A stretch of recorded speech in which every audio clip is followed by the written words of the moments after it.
வணக்கம் நண்பர்களே, முக்கியமான டாப்பிக்கை இந்த பதிவில் பார்க்க போகிறோம். என்ன டாபிக்னா, ஸ்பெஷல் இன்டென்சிவ் ரிவிஷன் தமிழகத்தில் வெற்றிகரமாக சக்ஸஸ்ஃபுல்லாக முடிஞ்சு வரைவு வாக்காளர் பட்டியலை எலெக்ஷன் கமிஷன் நேற்று ரிலீஸ் பண்ணியிருக்காங்க. எஸ்ஐஆர் பணிகள் மூலமாக ஓட்டர் லிஸ்ட்டில் இருந்து எவ்வளோ பெயர்கள் தெரியுமா நீக்கப்பட்டிருக்கு?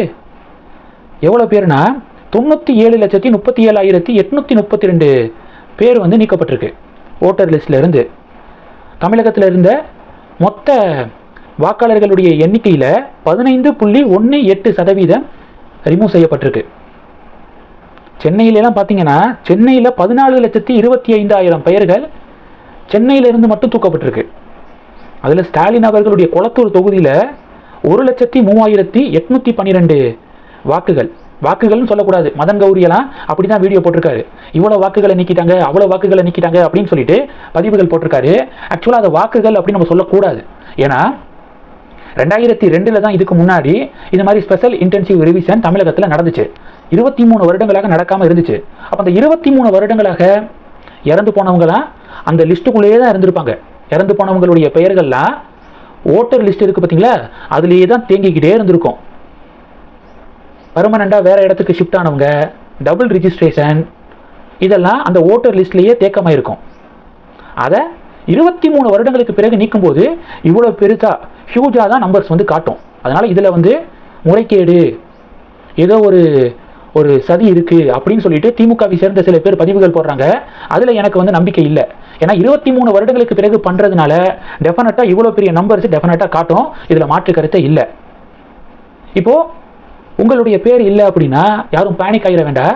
அதுக்கு பல ஆப்ஷன்ஸ் எலெக்ஷன் கமிஷன் கொடுத்துருக்காங்க. ஜனவரி 18ஆம் தேதி வரைக்கும் பெயர்களை ஓட்டர் லிஸ்ட்டில் சேர்க்கறதுக்கு கால அவகாசம் கொடுக்கப்பட்டிருக்கு.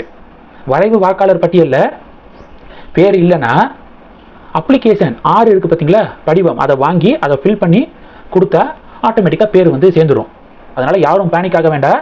டெஃபினட்டாக இப்போ தான் ஒரிஜினலாக தமிழகத்துடைய ஓட்டர் லிஸ்ட்டில் எவ்வளோ பேர் இருக்காங்க அப்படிங்கிறது தெரியுது. இப்போ சென்னையெல்லாம் எடுத்துக்கிட்டிங்கன்னா, தேர்தல் அன்னைக்கு சென்னையில் வாக்குப்பதிவு பயங்கரமாக மந்தம் அப்படின்னு சொல்லிட்டு செய்திகள் வரும்ல. ஆக்சுவலாக நிறைய பேர் 14,25,000 பேர்கிட்ட பார்த்தீங்கன்னா இல்லாதவங்க, இறந்து போனவங்க, வேறு இடத்துக்கு ஷிஃப்ட் ஆனவங்க, இவங்களுடைய லிஸ்ட்டெல்லாம் பேரெல்லாம் இருந்துக்கிட்டே இருக்கும்போது அவங்க டெஃபினட்டாக ஓட்டு போட வர முடியாது. உயிரோடு இருந்தால் தானே வரதுக்கு. அப்போ ஓட்டு போட வர மாட்டாங்க. ஆனால் கடைசியில் டேர்ன் அவுட்டை பார்க்கும்போது அது கம்மியாக தான் காமிச்சிட்டு இருந்திருக்கும். இப்போ எல்லாத்தையும் கரெக்டாக அப்டேட் பண்ணியிருக்காங்க. 2026 தேர்தலில் வாக்குப்பதிவு எவ்வளவு சூப்பராக நடக்குது அப்படிங்கிறத பாருங்கள். பீகார்லையும் இது மாதிரி தான் ஸ்பெஷல் இன்டென்சிவ் ரிவிஷன் நடந்துச்சு. வேறு லெவலில் நடத்தினாங்க. பீகார் தேர்தலுக்கு பிறகு ஒருத்தவங்க கூட என்னுடைய வாக்குகள் பதிவு போயிடுச்சு, ஓட்டு போட வந்தேன், ஓட்டர் லிஸ்ட்டில் என்னுடைய பேரை காணோம் அப்படின்னு சொல்லிட்டு ஒருத்தவங்க கூட கிளைம் பண்ணலை. ஓட்டு போட வந்தேன், என்னுடைய ஓட்டை வேற யாரோ போட்டுட்டாங்க அப்படின்னு சொல்லிட்டு ஒரு இடத்துல கூட இது மாதிரியான செய்திகளை பார்க்க முடியலை. 100% ஃபென்டாஸ்டிக்காக தேர்தலை நடத்தி முடித்தாங்க பீகாரில். அதே மாதிரி தமிழகத்துலையும் 2026 நடக்கும். ஜனவரி 18 வரைக்கும் டைமும் கொடுத்துருக்காங்க. வரைவு வாக்காளர் பட்டியலில் உங்களுடைய பேர் இருக்குதா அப்படிங்கிறத செக் பண்ணிக்கோங்க. அது மட்டும் இல்லாமல் மேக்ஸிமம் டிரான்ஸ்பரன்சியாக எலெக்ஷன் கமிஷன் நடந்துக்கிறாங்க. எவ்வளோ பேர் நீக்கப்பட்டிருக்கு, தொகுதி வாரியாக எவ்வளோ பேர் நீக்கப்பட்டிருக்கு, அந்த பேரை நீக்கப்பட்டதுக்கான காரணம் என்ன அப்படிங்கிறது கூட வெப்சைட்டில் இருக்குது.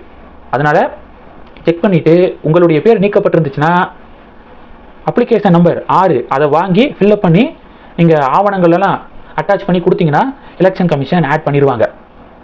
நெல்சன் சேவியர்லாம் இருக்கார் பார்த்தீங்களா, நெல்சன் சேவியர், லக்ஷ்மி ராமச்சந்திரன் அப்படிங்கிறவங்களாம் என்னுடைய பேர் இல்லை அப்படின்னு சொல்லிட்டு பதிவுகள் போட்டுக்கிருக்காங்க. பாஜகவினர் பார்த்தீங்கன்னா எது பண்ணாலும் மத்திய அரசாங்கத்தின் மீது குறை கண்டுபிடிக்கணும் அப்படின்னு நினைக்கிறவங்க நீங்கள். அதனால நீங்கள் இப்படி பதிவு போடலை அப்படின்னா தான் ஆச்சரியம். பொதுமக்கள்ல இருந்து ஒருத்தவங்க கூட என்னுடைய பேர் நீக்கப்பட்டிருக்கு அப்படின்னு சொல்லிட்டு யாருமே கிளைம் பண்ணலை, யாருமே கொந்தளிக்கவோ இல்லை எதிர்ப்பெல்லாம் பதிவு செய்யலை. எல்லாருடைய பேரும் ஓட்டர் லிஸ்ட்டில் இருக்குது. யார் இறந்து போயிருப்பாங்களோ, யார் வேறு இடத்துல ஷிஃப்ட் ஆகிருப்பாங்களோ, யார் டபுள் என்ட்ரி போட்டிருப்பாங்களோ அவங்க பேரை மட்டும்தான் தூக்கியிருக்காங்க. அதனால் திமுக இதில் அரசியலை கொண்டு வராதிங்க அப்படிங்கிறதான் பாஜகவுடைய கருத்தாக இருக்குது. இன்னொரு விஷயம், ஸ்டாலின் அவர்கள் ஆர்கே நகர் பை எலெக்ஷன் நடந்துச்சு பார்த்தீங்களா, அந்த சமயத்தில் ஸ்டாலின் அவர்கள் ஒரு பேட்டி கொடுத்துருந்தாரு. அந்த வீடியோவை பாஜக இப்போ ஷேர் பண்ணுறாங்க. அப்போ ஸ்டாலின் என்ன சொல்லியிருந்தாருன்னா, ஆர்கே நகர் தொகுதியில் மட்டும் 40,000க்கும் மேற்பட்ட போலி வாக்காளர்கள் இருக்காங்க. ஓட்டர் லிஸ்ட்டில் 40,000 பேருக்கு மேலே போலி வாக்காளர்களுடைய பேர் இருக்குது, உடனடியாக எலெக்ஷன் கமிஷன் நீக்கணும் அப்படின்னு சொல்லிட்டு ஸ்டாலின் அவர்கள் கடந்த காலத்தில் பேசியிருக்காரு.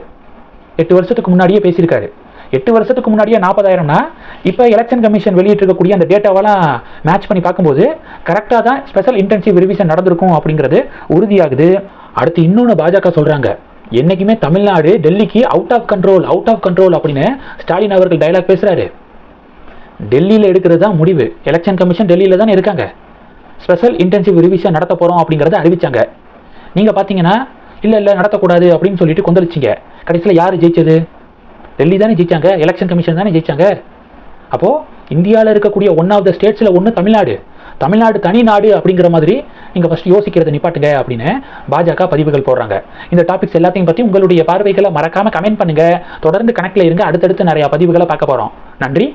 ஜெய் ஹிந்த்.